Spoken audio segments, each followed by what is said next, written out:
bismillah ci ëttu yëglekaay yéenekaay def lu baax TV point com seen mbokk seen xarit Cheikh Beye moo ñëw di fësal li ci ëttu yëglekaay yéeg yéenekaay yi tey nag lañ leen di 25 septembre ci atum 2023 bi nga xam ne moom la ñu nekk bokk na ci li nga xam ne moom moo ci gën a fës di coowal Arc de Triomphe mbooleem panel yi ci réew mi ñu ngi koy waxtaane boo demee ci bitim réew it mbooleem loo xam ne course lañ bëgg mbaa ñu koy dund grand place yooyu dem rek yaa ngi dégg ñuy waxtaane Arc de Triomphe réew mi moom bokk na ci li nga xam ne moom la ñu gën a waxtaane à l'heure actuelle daal mooy arc bi nga xam ne moom lañ dëgmal ci le premier bi nga xam ne moom lañ dëgmal di octobre en tout cas li wér te wóor moom képp koo xam ne yaa ngi dund fas boo sañoon tey daal nga dem ca muy amateur di jockey di propriétaire ñëpp tey buñ sañoon daal dem fa ndax moom mooy solo ba yoonu course ci jamono bi nga xam ne moom la ñu nekk tembe en tout cas moom Arc de Triomphe bañ ko dawalee léegi mi ngi bëgg a yàgg mi ngi ci téeméer ak benn bii ñu dëgmal buñ ko dawalee muy téeméer ak ñaar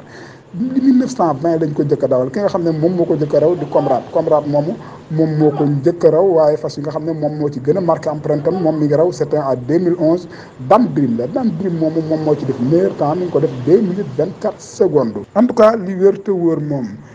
fas yi nga xam ne daal moom moo ci def ay palmarès yoo xam ne yu yéeme la moom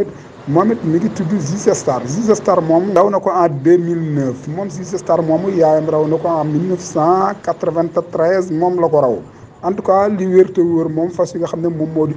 ukub moomu Ziz Star mooy papam maamam it raw ko ci 1993 bu ko rawee moom it daal di def jaloore goo xam ne jaloore gu doy war lay doon ndax papam da koy raw maamam it daat koy raw bu boobaa dana nekk loo xam ne palmarès bu riis lay doon ci fas nga xam ne ñoom ñi ko moom palmarès lay doon dana nekk am ko boolem fas yi nga xam ne ñoom ñoo ciy daw ñoom ñooñu seeni borom kenn ku ci nekk daal jàpp na ne moom moo ko raw ca bis boobu moom moo ko war a raw ca bis boobu nga xam ne moom lañ wa dëgmal di le premier en tout cas moom raw ko jarnal lu ne moo tax mboolem ñi fas ñi nga xam ne ñoo di seen entraîneur di leen tàggat ñoom ñooñu toggatuñ nelawatuñ yendelatuñ falantuñ ndax daal wiise seeni fas ba bëgg leen a yóbbu ca dernier bouton ba